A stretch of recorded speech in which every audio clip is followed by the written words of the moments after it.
Hello again, groovy guys and gals. It's Barry with Barry's 8-Track and Classic Car Radio Repair, and this is the second of the phone fix series. Generally, a phone fix refers to something that I have been the first person in history to solve a problem that runs rampant in classic car radios and 8-track players. And in this case, let's see if we can focus the camera. I don't have it really in good spot for focusing, but this is your basic Chrysler AM-8 Track unit.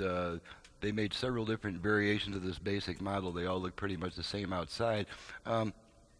And you might know from previous videos that the volume control linkage and the tuner linkage, they're kind of nuts.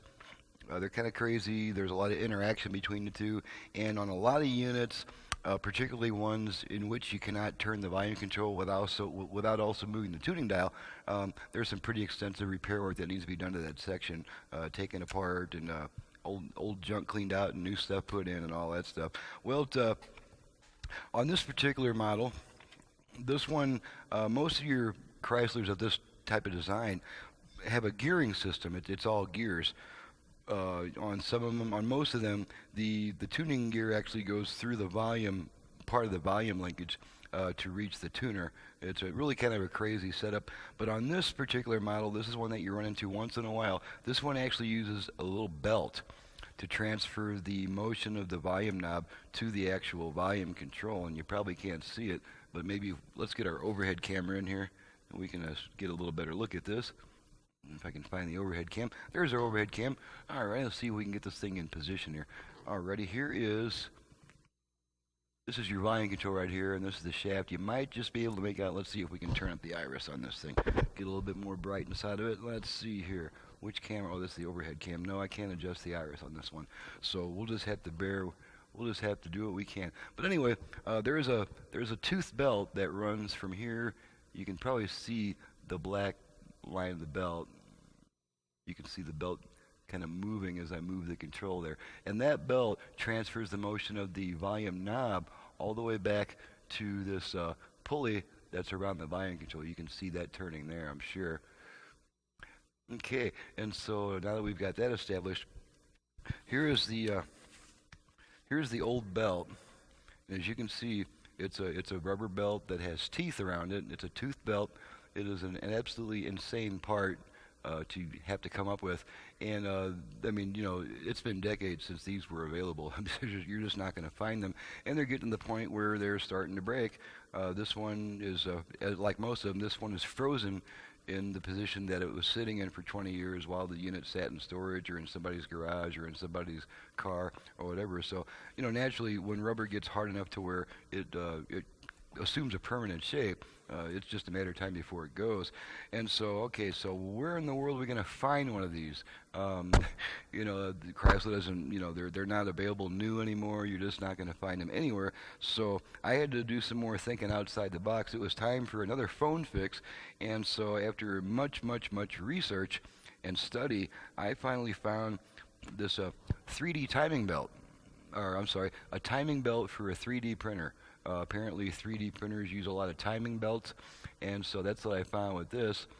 This is, and it took me a while to find this particular size. This is, actually, here's the new one that I made out of that timing belt, and then here's the old belt, and if you compress these together, you can see that they're pretty much the same size once you can straighten them out, you know, to where they're the same shape. So pretty much the same size, and needless to say, this new belt is much wider than the old one. You can see it's more than twice as wide as the old one. So before we could even try this new one, I had to come up with a little jig to slice it right down the middle here. And since this is a Chrysler that's giving me all this grief, I decided to use a piece out of a Chrysler radio as a place to stretch these belts over, so I can slit them down the middle. And then you just stretch them. You know, I just kind of bend these tabs out. This is the heat sink out of a Chrysler B9MC. Part of the output section, and so you can spread these to the ideal tension for this thing to keep it in place while you take a brand new, never used X-Acto blade,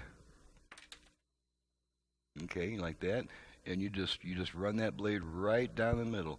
You just slice that whole thing lengthwise until you come up with this, and this is the one that this is the second half of the one that I just made.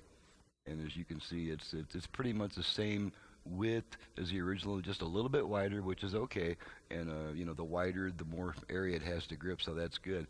And so I finally found a solution to that, and I'm looking forward to telling all my competitor friends in the trade that, hey guys, I finally found a replacement idea for this thing. It takes a little work, but it's all we can do. So we have found a solution, and then here is the. You probably can't hear the volume control clicking on and off, but it actually does a really fine job. The teeth are not exact. It doesn't have exactly the same number of teeth as the old belt does. I think it has 2 more teeth over a span. I don't know. I think it's got like 81 teeth or something like that. The original, I think, has 81 teeth along its entire inside circumference. The new one has 79 teeth. So it's not a perfect match, but it does fit into all these, the teeth of the belts, of course, fit into little grooves in these pulleys, and it does fit nicely into there, and it does not slip. So we've definitely found a replacement for this really obscure part, and I'm the first guy in history who has come up with it, and I'm currently the only guy in the world who knows about it. So I always take a little bit of pleasure in that. This definitely qualifies as a phone fix because Barry phone fixed it. So it's a phone fix, and so I just wanted to share that with you guys. It is September 6th, 2017. So this is the date on which the phone fix was implemented on this cool little Chrysler problem that we had with the tooth belt not being available. It is available now because I made it available through my research and study. I'm actually on vacation right now. I'm vacationing until September 11th. And my idea of taking a vacation usually means I'm just not doing a lot of work on customers' units, but I'm doing a bunch of other stuff that I have put off to get customers' units out. And once a year, I shut down the operation regardless of how busy I am, because each year the business grows, and so each year new things need to be put in place. And just like this, I mean, this was just hours and hours of study and searching and measuring and calculating and doing whatever possible to find this particular part. They're only available overseas.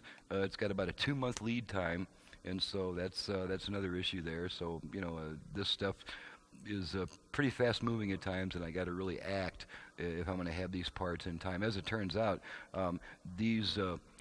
I had 2 Chryslers come in with the same type of belt. Most of your B9 MCs and your chrome-faced Chrysler AM-8 Tracks have the gearing system. They don't have that strange belt. And all of a sudden, I get 2 units in, both of them have that belt.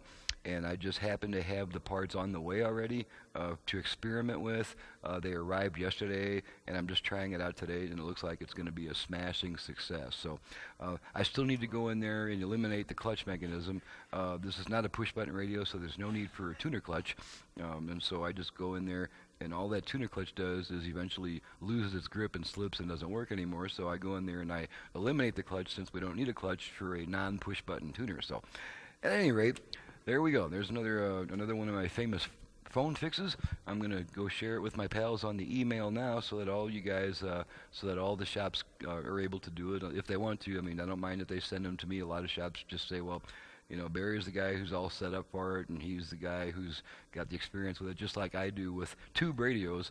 And a customer wants a tube radio fixed to standard stock. It's not really a job I do, but I know guys in the trade that do. So I send them the jobs that they're best suited for, and they generally send most of the 8-track work to me. So this is Barry with Barry's 8-track and classic car radio repair. If you have an 8-track unit, either for home or for car use, in need of service, you can reach me directly at 928-533-9666, and you can be assured that if there's anybody in the world who is able to come up with a solution for a part that's no longer available in an 8-track machine, it's going to be this guy right here, because that's pretty much all I do.